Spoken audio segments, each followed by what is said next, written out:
असं veg Manchurian घरी बनवता आलं, की बाहेर जाऊन खायची काय गरज, नाही का? चला पाहूया झटपट आणि परफेक्ट रेसिपी. सगळ्यात आधी ह्या ज्या भाज्या दिसतायत ना, त्या स्वच्छ धुवून घ्यायच्यात आणि कोरड्या करून घ्यायच्यात. कपड्याने पुसून घ्या किंवा फॅन खाली ठेवा. त्याचबरोबर पत्ताकोबी चॉप झाल्यानंतर त्यामध्ये थोडंसं मीठ घालून 5 मिनिटं ठेवायचं. त्यानंतर कोबीला पाणी सुटतं, ते पिळून घ्यायचं आहे आणि ते पाणी वेगळं ठेवायचं. ते आपण या रेसिपीमध्ये वापरणार आहोत. भाज्या कोरड्या असणं खूप महत्त्वाचं आहे. तेव्हाच आपले मंचुरियन बॉल व्यवस्थित तयार होतात आणि कुरकुरीत ते होतात, तळल्या जातात छानपैकी आणि जास्त प्रमाणात त्यामध्ये मैदा किंवा कॉर्नस्टार्च वापरावा लागत नाही. आता इथे दिलेले सगळे मसाले यामध्ये घालायचे आहेत आणि 2:1 या प्रमाणामध्ये कॉर्नस्टार्च किंवा कॉर्नफ्लॉवर आणि मैदा वापरायचा आहे. साधारण मला इथे 6 चमचे कॉर्नस्टार्च आणि 3 चमचे मैदा लागलेला आहे.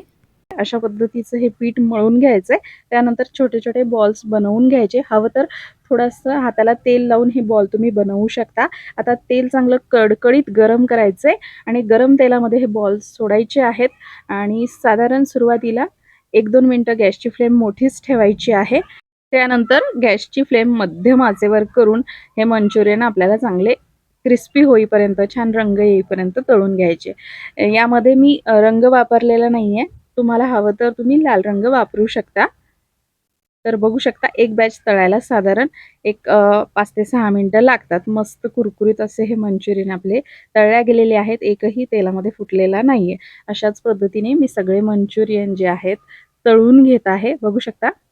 सर्व प्रकारच्या भाज्या घातल्यात वेगवेगळ्या रंगाच्या, तर मस्त सुंदर दिसतायत.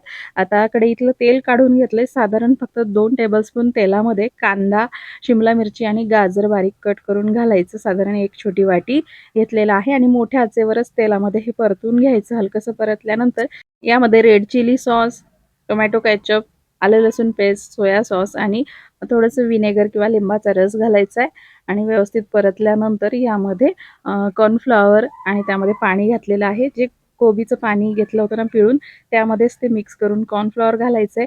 आता मी इथे थोडेसे ग्रेव्हीवाले मंचुरियन करत आहे. त्यासाठी पाणी घातलंय. 2-3 मिनिटं ते होऊ दिल्यानंतर यामध्ये मंचुरियन बॉल घालायचे.